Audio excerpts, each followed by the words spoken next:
Hi dears, എല്ലാവർക്കും നമസ്കാരം. മൗനരാഗത്തിൻ്റെ നാളത്തെ വിശേഷത്തിലേക്ക് എല്ലാവർക്കും സ്വാഗതം കേട്ടോ.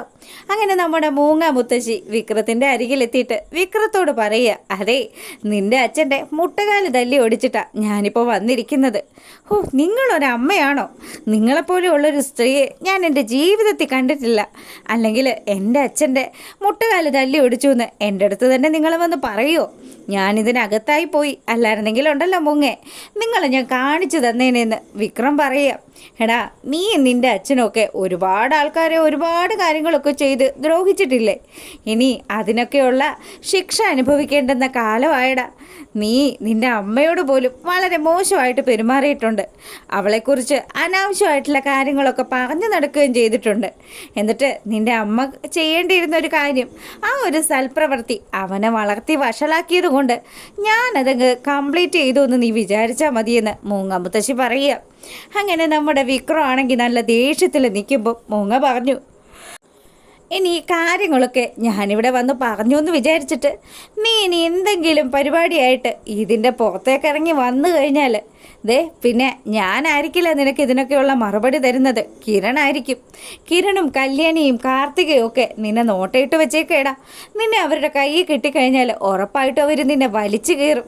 പിന്നെ ഇപ്പോഴത്തെ സാഹചര്യത്തിൽ നീ അകത്ത് കിടക്കുന്നത് തന്നെയാണ് നിന്റെ തടി കേടാകാതിരിക്കാനുള്ള ഏറ്റവും നല്ല മാർഗമെന്ന് കൂടി മൂങ്ങ പറഞ്ഞു. ഇതും കേട്ട് കഴിഞ്ഞപ്പോഴത്തേക്കിനും വിക്രത്തിന് നല്ലതുപോലെ അങ്ങ് ദേഷ്യം കൂടി.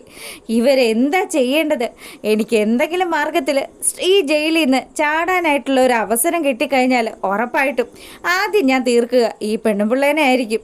ഇവർ എന്നോടാണ് ഏറ്റവും അധികം ഇഷ്ടമെന്നൊക്കെ പറഞ്ഞ് ചുമ്മാ എൻ്റെ അച്ഛനെ പറഞ്ഞു പറ്റിക്കുമായിരുന്നു. എന്നാലും മകനോട് ഒരമ്മയ്ക്കും ഇതുപോലെയുള്ളൊരു ക്രൂരത ചെയ്യാൻ സാധിക്കില്ല. എടാ, സാധിക്കും. പെമ്മക്കളെ വെറുക്കണമെന്നൊക്കെ പ്രകാശിനെ പറഞ്ഞു പഠിപ്പിച്ചതേ ഞാനാ. ആ തെറ്റ് ഞാനിപ്പോൾ തിരുത്തിയ സ്ഥിതിക്ക് എൻ്റെ മകനും ആ തെറ്റ് തിരുത്തണ്ടേ?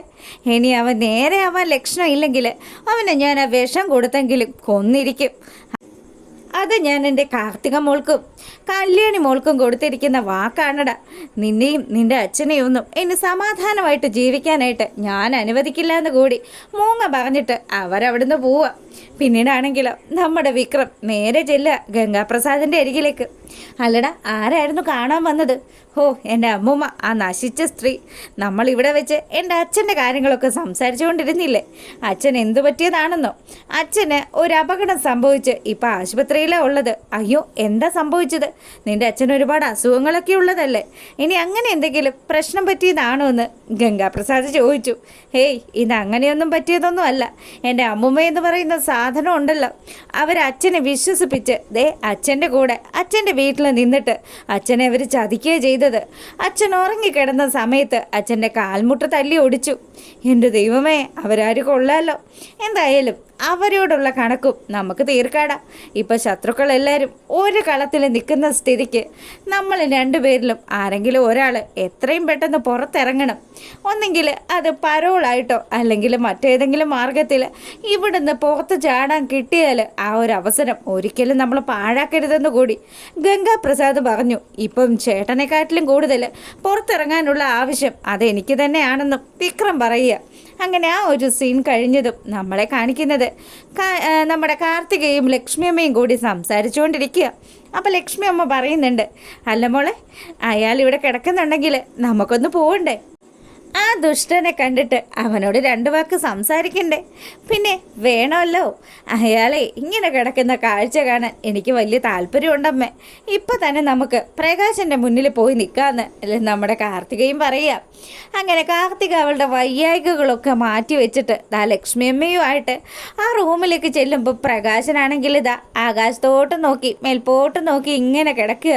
എന്ത് ചെയ്യണം? ആകെ ഉണ്ടായിരുന്ന സഹായിയായിരുന്നു ആ ബാലണ്ണൻ. അയാളെ വെറുപ്പിക്കേണ്ടായിരുന്നു. അയാൾ അവിടെ നിന്ന് തന്നെ ഇട്ടിട്ട് പോയല്ലോ. ഇനി തന്നെ ആര് സഹായിക്കും? പിന്നെ ആ കല്യാണി പറഞ്ഞത് വെച്ചാണെങ്കിൽ ഹരി എന്ന് പറയുന്നവനെ ഇങ്ങോട്ടേക്ക് അയക്കാന്നല്ലേ പറഞ്ഞത്. അങ്ങനെയാണെങ്കിൽ അവനെയും കണ്ടില്ലല്ലോ. ഇനിയിപ്പോൾ എന്ത് ചെയ്യുമെന്ന് ആലോചിച്ച് മേൽപോട്ട് നോക്കി ഇങ്ങനെ കിടക്കുകയാണ് നമ്മുടെ പ്രകാശൻ.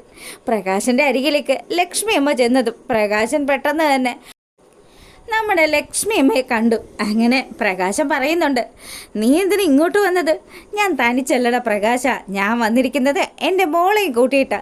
നീ നിൻ്റെ മകന് പല ബുദ്ധി ഉപദേശിച്ചു കൊടുത്തായിരുന്നല്ലോ, എന്നെയും എൻ്റെ മോളെയും പിന്നെ നിൻ്റെ കല്യാണി മോളെയും ഒക്കെ കൊല്ലാക്കൊല ചെയ്യണമെന്ന്.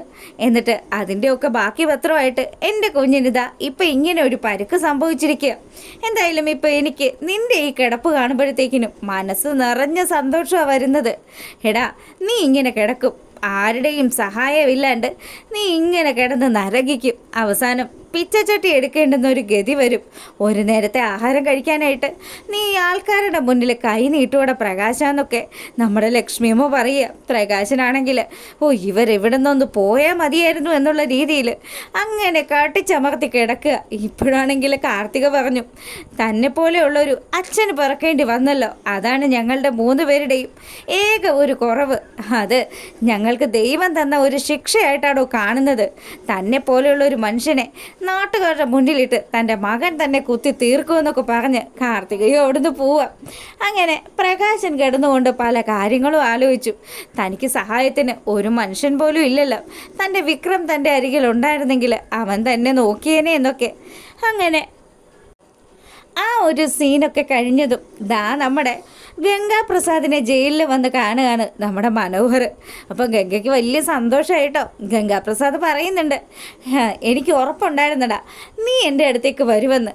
എടാ ഗംഗെ, പിന്നെ നമ്മൾ രണ്ടുപേരും ഒരേ തട്ടകത്തിൽ പയറ്റി തെളിഞ്ഞ ആൾക്കാരാണല്ലോ. അതുകൊണ്ട് തന്നെ നിനക്കൊരു ആപത്ത് സംഭവിച്ചാൽ ഞാനവിടെ ഓടിയെത്തണ്ടേ? അതാണല്ലോ അതിൻ്റെ ഒരു ശരി. പിന്നല്ലാതെ നീ വരുമെന്ന് എനിക്ക് പൂർണ്ണ വിശ്വാസം ഉണ്ടായിരുന്നു. ഞാൻ വിക്രത്തോട് പറയുകയും ചെയ്തു നീ വരും, എന്നെ ജാമ്യത്തിൽ ഇറക്കുമെന്നൊക്കെ. എടാ, ഇതിപ്പോൾ കാര്യങ്ങളൊക്കെ വേറെ രീതിയിലാണല്ലോ പോകുന്നത്. ഞാനൊന്ന് മാക്സിമം ശ്രമിച്ചു നോക്കാം. എനിക്ക് ഉറപ്പൊന്നുമില്ല നിന്നെ ഇവിടുന്ന് ഇറക്കാൻ പറ്റുവാണെങ്കിൽ ഞാൻ നിനക്ക് വേണ്ടിയിട്ട് എന്ത് സഹായം ചെയ്യാനും തയ്യാറാണ്. മുന്തിയ വക്കീലിനെ തന്നെ നീ വെച്ചോ. പൈസയൊന്നും നീ ഒരു പ്രശ്നമാക്കണ്ട. പൈസ നിനക്ക് വേണ്ടത് എത്രയാണെന്ന് വെച്ചാൽ ഞാൻ നിനക്ക് എഴുതി തരാം. അപ്പം നീ ആ കാശ് വെച്ച് നല്ലൊരു വക്കീലിനെ സെറ്റ് ആക്കണമെന്നൊക്കെ മനുവിനോട് പറഞ്ഞു. അളിയ, നമ്മൾ തമ്മിൽ കണക്കൊക്കെ പറയണോടാ. നമ്മൾ ഇന്നും ഇന്നലെ തുടങ്ങിയ ബന്ധമൊന്നും അല്ലല്ലോ. അതുകൊണ്ട് നീ ഇനി ഇതിനൊന്നും വലിയ കണക്കുകളൊന്നും പറയണ്ട. ദേ, ഞാനൊരു കാര്യം നിന്നോട് പറയാം. ഇനി അധിക നാൾ നിനക്കിതിനകത്ത് കഴിയേണ്ടി വരില്ല. എത്രയും പെട്ടെന്ന് നിനക്ക് പുറത്തിറങ്ങാനുള്ള എല്ലാ സഹായവും ഈ മനോഹറിൻ്റെ ഭാഗത്ത് നിന്ന് ഉണ്ടാകുമെന്ന് മനു പറഞ്ഞു. അപ്പോഴാണ് ശരിക്കും നമ്മുടെ ഗംഗാപ്രസാദിന് ജീവൻ നേരെ വീണത്. അങ്ങനെ ഗംഗ വലിയ സന്തോഷത്തിലാണ്. എത്രയും പെട്ടെന്ന് മനോഹർ തന്നെ പുറത്തിറക്കുമെന്നുള്ള ആ ഒരു സന്തോഷം. അതിനുശേഷമാണെങ്കിലോ മനു നേരെ പോകുന്നത് നമ്മുടെ സരയുൻ്റെ അടുത്തേക്കാണ് കേട്ടോ. അങ്ങനെ സരയുൻ്റെ അടുത്ത് ചെന്നതും, അതേ മോളു, ദേ നമുക്ക് വലിയൊരു ബിസിനസ് ഡീല് അത് ഒത്തിട്ടുണ്ട്. ഇനിയിപ്പം നമ്മൾ ഇവിടെ ആയിരിക്കില്ല താമസിക്കുന്നത്, നമ്മളങ്ങ് അമേരിക്ക DC-യിലായിരിക്കും. DC-ന്ന് നമ്മൾ AC-യിൽ പോവും, AC-ന്ന് വീണ്ടും നമ്മൾ DC-യിലേക്ക് പോവും. അങ്ങനെ നമ്മൾ ഈ ലോകം മുഴുവനും ചുറ്റുമെന്നൊക്കെ ഈ പൊട്ടൻ നമ്മുടെ സരയുവിനെ മനസ്സിലാക്കുന്ന രീതിയിൽ, സരയുവിനെ സ്വാധീനിക്കുന്ന രീതിയിൽ ഇങ്ങനെ പറഞ്ഞുകൊണ്ടിരിക്കുക. അപ്പോൾ സരയുടെ ഇവൻ്റെ ഈ ഒരു വർത്തമാനത്തിലൊക്കെ എന്തൊക്കെയോ ചില പൊരുത്തക്കേടുകളൊക്കെ തോന്നുക. ഇവൻ തന്നെ പറ്റിക്കുകയാണോ എന്നുള്ളൊരു ഡൗട്ട് അത് നമ്മുടെ സരയുവിന് വരിക കേട്ടോ. അങ്ങനെ നമ്മുടെ സരയു ഇവൻ പറയുന്ന കാര്യങ്ങളൊക്കെ കേട്ട് അതൊന്നും വലിയ കാര്യമാക്കാതെ ഇങ്ങനെ നിൽക്കുന്നതും മനു വാതോരാതെ സംസാരിക്കുന്നതും ഒക്കെയാണ് നാളത്തെ നമ്മുടെ മൗനരാഗത്തിൻ്റെ വിശേഷത്തിലുള്ളത്. ഡീറ്റെയിൽ വീഡിയോ ആയിട്ട് രാവിലെ വരുന്നതായിരിക്കും. അപ്പം നിങ്ങൾക്ക് ഇഷ്ടമായിട്ടുണ്ടെങ്കിൽ ഒന്ന് ലൈക്ക് ചെയ്യണം കേട്ടോ. എല്ലാവർക്കും നല്ലൊരു രാത്രി ആശംസിച്ചുകൊണ്ട് അപ്പോൾ ഇന്നത്തെ വീഡിയോ ഞാൻ വൈൻഡപ്പ് ചെയ്യണേ. അപ്പോൾ ഓക്കെ, ഗുഡ് നൈറ്റ്.